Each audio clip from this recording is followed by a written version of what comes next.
So maybe that's advice number one. Once you've collected a tree, plant it in a nice pot in a good substrate and leave it alone for a year. Just let it do its thing. No pruning, no wiring, just let it grow.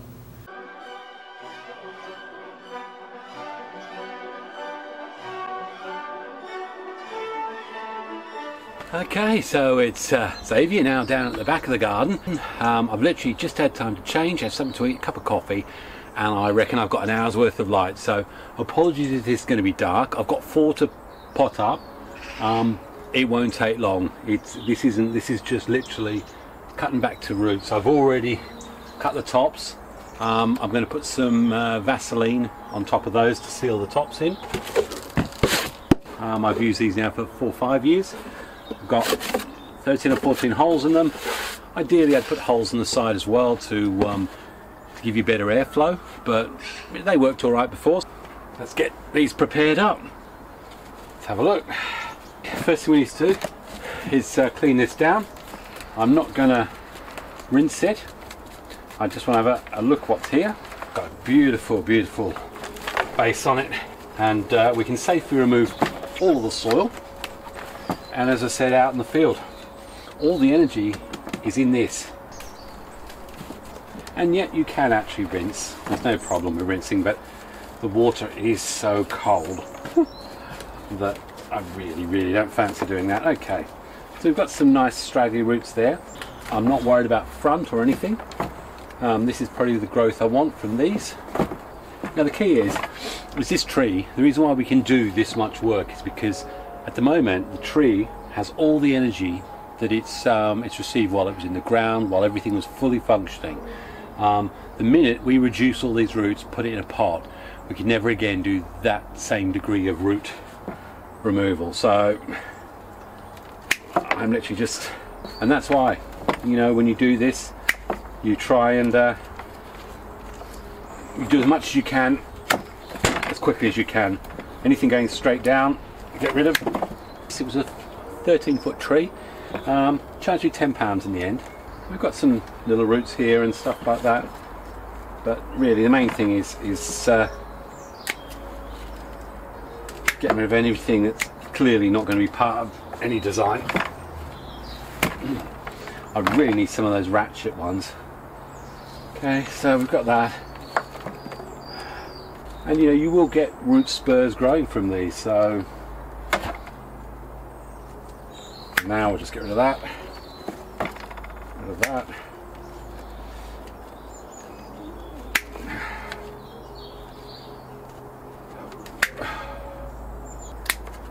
And you get to the point where there really is practically no roots on them. In fact, I know some people who take an awful lot more off than this, but I'm happy with that for now.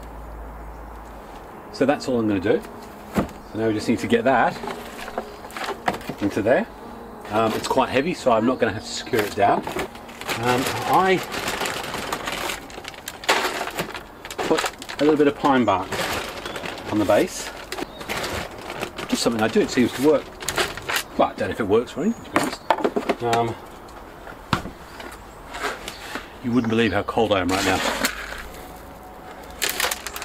And then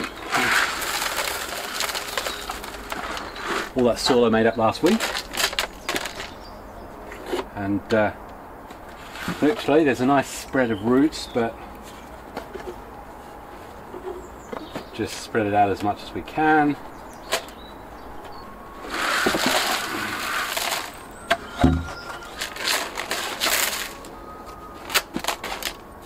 So we need to make sure, like we do in all our repots, that we fill in any empty spaces. Yep, so we get that, that's nice and secure in there. And again, I'll stress, it is, what are we, December the 8th. And the only thing that would stop me digging in another week's time is the fact that I know we're going to have hard frost, so the ground's just too solid. And it starts becoming more difficult to remove the tree. But, you know, as far as the actual tree go, it's dormant. You know, you can do a lot with it. What I will do is this will go into a cold frame. As It's not to say that I haven't. I've also had it where I've just kept them down the bottom of the garden and they've been fine, but I've got a cold frame, so I'll put it in there. Right, that's there. I'll cover it with a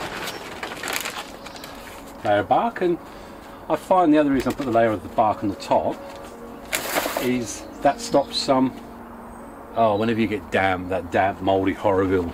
There it goes. We've got a nice base down there. It's very early days. I'm just gonna, next year, I will leave it. It will just grow completely on its own. And I normally don't revisit these for 2 years. So, you know, for bonsai basics, the sooner you do this, it's a bit like the sooner you do root on rock, which I'll tell you about at some point. It sets you up. So don't just do one. If you're going to do it, at least get yourself 4. And you know, now I've got, you know, next year, the ones that I did 2 years ago will be ready for me to do. This year I was doing ones from the ones I did the dig 2-3 years before that. But yeah, it's not that you can't work on them, and I'll talk about that next year. But what you want now is you've absolutely mullered the root system on this. You want to give it absolutely every single opportunity to recover. So next year, lots of fertilizer, lots of leaf growth, leave it alone. And clearly what you don't want is any movement. So this is firmly in there, but I've also got loads of rocks. I'll put loads of rocks around it too. So that's number 1. Oh, right, so this second one, hornbeam. Now the often thing you find with the field grown hornbeams is that when you think you've got a solid trunk, you start digging in there and you realise that you haven't actually. And that's why, as you've seen with some of my other ones, you've got, here you can see it here, you've actually got split roots. So anyway, let's so you know what I'm going to do here, so we'll come back to that one. Imagine this will be lost, this will come off, and it may be that it's going to be a little squat broom style, but again we've got this conflagration of roots, and as I keep saying, now is the time to do that major cutting of it. And sometimes it can be quite daunting with all those roots. You think, oh, I'll just put it in there, but that's never gonna work as a bonsai, and it's only going to create more problems later on. So you've really got to rationalise. If you've got lots of small ones, that's good.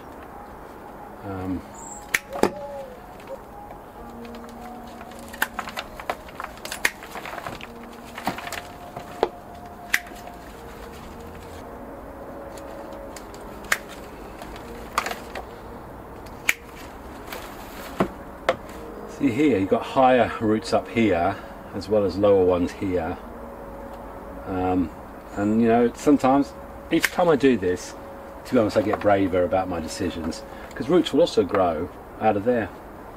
So if I imagine that the angle's actually going to be like that, that helps me decide really what I need to do here. Some great big thing down here.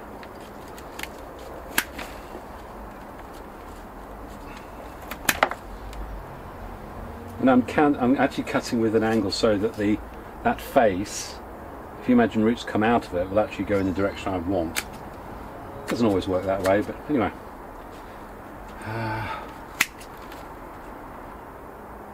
It's quite a big base there, so if you imagine that in a pot, it's quite shallow actually. It's coming from the, okay. Pot, it's like a conveyor belt, and to be honest, it's the biggest advice I'll give. By the time you finish your dig, you'll always find it's late. And although the temptation may well be there for you to say, oh, do it tomorrow, don't. If anything, finish your dig early so that you know you can give yourself time to do this. And all the pre-preparation, make sure you've done it. So my soil was already ready. I knew I already had my containers ready. And by also removing as much of the soil at the dig site, it means that I'm limiting what I have to do now. Because truly, I mean, I'm absolutely shattered. I spent 2 hours digging. the last thing I want to be doing is mucking about making up soil and anything like that. I just want to be able to literally within an hour get all 4 done. And for those of you in other countries, we've had 2 nights of -3, and actually this morning when I did the dig, I'm talking to the owner. He said the frost broke on the top of the ground about 9 o'clock, and again he reassured me, absolutely no problem with digging at this time of year, it's ideal for the trees. So I'm absolutely, well, I've got 3-4 years of experience, and digging in December has always been proved successful. So I've got this lovely angle, nice base, and then see what develops from here. This tall, love that. I love that the taper on that. And if you remove that, it could even be that remove that and that branch takes over as the new leader. But if you imagine how long it's going to take for that thickness to catch up with that trunk, for that to make sense, it's why I'm probably thinking more of a broom style. But anyway, let's give it a spin. And it's quite nice there actually. And that's the hornbeam. This next elm, that's a monster. That is definitely a monster.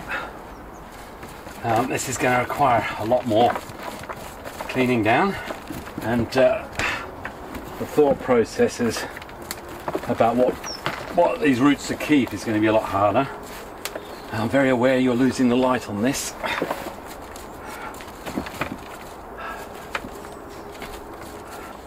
And this is very, very confusing where to go next. Got this great big thing down here which is no good to anybody.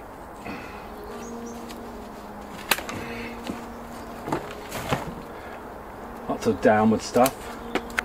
Now, if you look at it like that, 2 sets of roots, and that's going to be, that angle's far too much. So it could be what we're actually going to do.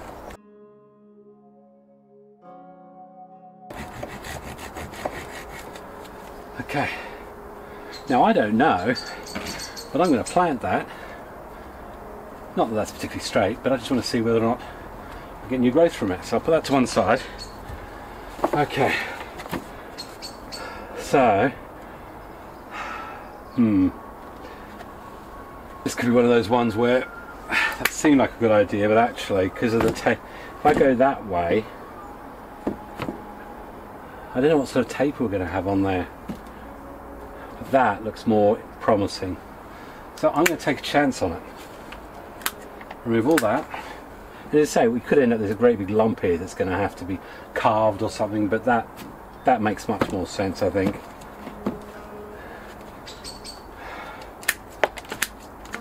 Which means great big clugs of stuff we need to get rid of here.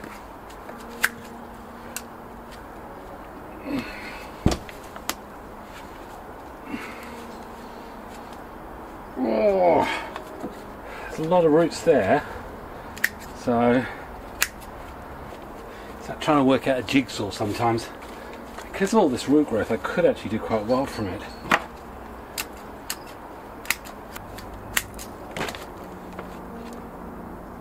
Okay, there's a really ugly lot, but it may be that I'll be able to cut things back, or I just want to try it, who knows. So that's going to be the front, but what I want to do is use that to support. So spread. Okay, so I'm going to use that as a way to keep that steady, and then fill it in with soil and come back to you. Okay, this third one took a surprise direction when I took off that great big stump, but give it a spin. Yeah, so we'll give it a spin. Bear in mind that it's going to be angled off. So, yeah, I mean, I don't know how that's going to work out. And sometimes what you think is going to be the best, I thought this was going to be the best, when you finally get to the roots of the bottom, you realise actually there's a lot more to it than you think.